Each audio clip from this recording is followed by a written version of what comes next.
Escandarania, donnez ses frais, commentez, partagez, abonnez-vous. Bon, j'avais pas fait faire des petits débriefs du match nul à Nantes un partout, pas mal de choses à dire. J'avais pas fait le débrief de Lyon-Toulouse quand on a fait match nul, du match nul aussi à Fenerbahçe, où c'était un bon point de prix parce que pas la tête à ça, des petits problèmes perso qui font que je m'en foutais de ça, je vais pas mentir. Donc contre Toulouse, on a fait match nul, on a pris un point. Contre Fenerbahçe, c'est un bon point de prix en Europa League pour se qualifier dans le top 8 et concrétiser ça ce jeudi. Donc voilà le débrief d'aujourd'hui avec une compo de départ en 4-3-3 avec Pierre à la cage, Mata et Niakate dans l'axe. Il y avait Koumendy à droite, il y avait Tagliafico à gauche, il y avait Matic, Tolisso, Verretou, Noama, Cherki et Lacazette en pointe. Première mi-temps, franchement, on marque au bout de 10 minutes de jeu. Avec une belle passe de Tolisso pour Tagliafico qui a fait une super passe en retrait pour Noama qui marque 10 minutes et qui trompe notre fameux Lopez. Hein. Ça fait vraiment bizarre de le voir sur un autre maillot. Avec un accueil magnifique de Lyon, des supporters lyonnais avec une belle affiche. À jamais lyonnais, ça c'est sûr et certain. Il a fait un sacré match, une sacrée parade Lopez, même de l'autre côté Péry. Mais Nantes n'a plus perdu depuis que depuis que Lopez est là. Donc ils ont fait que des nuls, mais ils perdent pas. Et nous, une première mi-temps franchement aboutie, magnifique. Cherki faisait des passes incroyables, pas mal de situations. Je pense qu'en première mi-temps, on peut mener 2-3-0 facilement. Et on tue pas match. Et tu sais, quand un match, quand tu mènes que 1-0, ça peut être très difficile. Deuxième mi-temps, t'es pas mal au début de deuxième mi-temps. Et à la fin, fin de la deuxième mi-temps, début de deuxième mi-temps, c'est pas mal. Mais dans la deuxième mi-temps, on s'est fait bousculer. Les changements de ça, je n'ai pas compris pourquoi tu sors Cherki et Lacazette en même temps. Pour moi, Cherki, c'est lui qui crée des situations. Il arrive à garder la balle quand il faut la garder. Il la donné quand il faut la donner. Et quand il est sorti, malheureusement, il ne gardait plus la balle. On était sous pression. Simons, il a commencé à tuer Koumendy qui prenait l'eau. Alors qu'il a fait un super match. Et après, on prend un but dans les arrêts à 90e minute, je crois, sur un centre de Simons pour Mustapha. Personne au marquage, il est tout seul pour 3 joueurs. Niakate, Verretou, le troisième, je ne sais plus. Et même à la dernière seconde, on peut perdre avec une parade incroyable de Péry.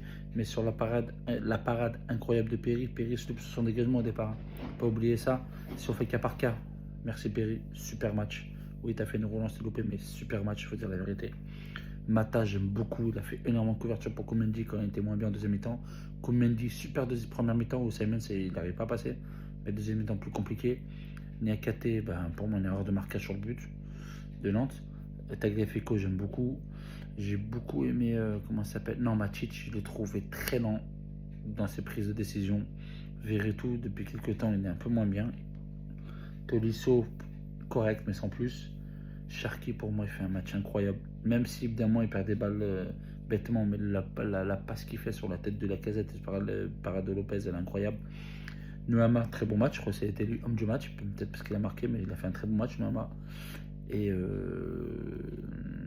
voilà, leur entrée de, comment il s'appelle, Almada, franchement, techniquement, c'est vrai qu'il est propre, il se donne, il défend, je pense qu'il peut faire du bien. Donc voilà, entrée Mikotadze, il se donne, etc. Il a quelques situations, il peut mieux les jouer. Donc voilà, après, je suis un peu dégoûté de voir que j'ai vu que Benrahma n'est pas rentré parce que demain il part en Arabie Saoudite pour 12 millions d'euros plus 3 millions de bonus. Donc ça fait 15 millions. Il n'y a plus personne. On fait comment pour gérer une rotation entre championnat et Coupe d'Europe? Tu vas faire comment au niveau de rotation? Puisque Benrahma il va se barrer. Je suis comme un dingue même s'il était moyen, mais ça reste un bon joueur. Il va se barrer en Arabie Saoudite. T'as vendu comment ça s'appelle? T'as vendu Cacré. T'as vendu Lopez. T'as vendu Diawara ou en prêt, je sais plus. Il y a des trucs dans les rotations qu'il va falloir faire offensivement. Je sais pas si Noama va rester ou pas, mais Malik Fofana est blessé, Benrahma était dans la rotation. Donc je sais pas. Au niveau de l'argent, je m'inquiète pas des NCG, parce qu'il a récupéré encore de l'argent Textor, mais c'est au niveau du rendement. Ça fait 4 matchs, je crois 5 matchs qu'on a fait 4 matchs et une victoire. Donc on est vraiment pas bien, sachant que la semaine prochaine on va à Marseille, qui vient de perdre. On avait l'occasion de passer 4ème de championnat. Donc d'être parce que c'est le top 4 pour accrocher la Champions League. On est qu'à 3 points. La 3ème place, je crois, on n'est pas loin. Mais on va à Marseille, que ça va pas être facile, sachant qu'ils viennent perdre ce soir. Donc on verra. C'est vrai que est-ce que Pierre Sage est l'homme de la situation? Je pense qu'il faut le laisser finir la saison, moi, dans tous les cas. Et après, peut-être changer à ce moment-là. Mais il est moins bon dans ses changements, dans sa gestion, je trouve, de match. Où on a beaucoup reculé en deuxième mi-temps suite à certains changements, je pense. Donc voilà, après, tout le monde fait des erreurs. Moi-même, j'ai fait des erreurs tactiques et de changement et de compo avec mon équipe en amateur. Donc voilà, il faut analyser tout ça. Mais Iskandar Egna, Lyonnais c'est frais, commentez, partagez, abonnez-vous. Et puis, à jamais Lyonnais. Hein.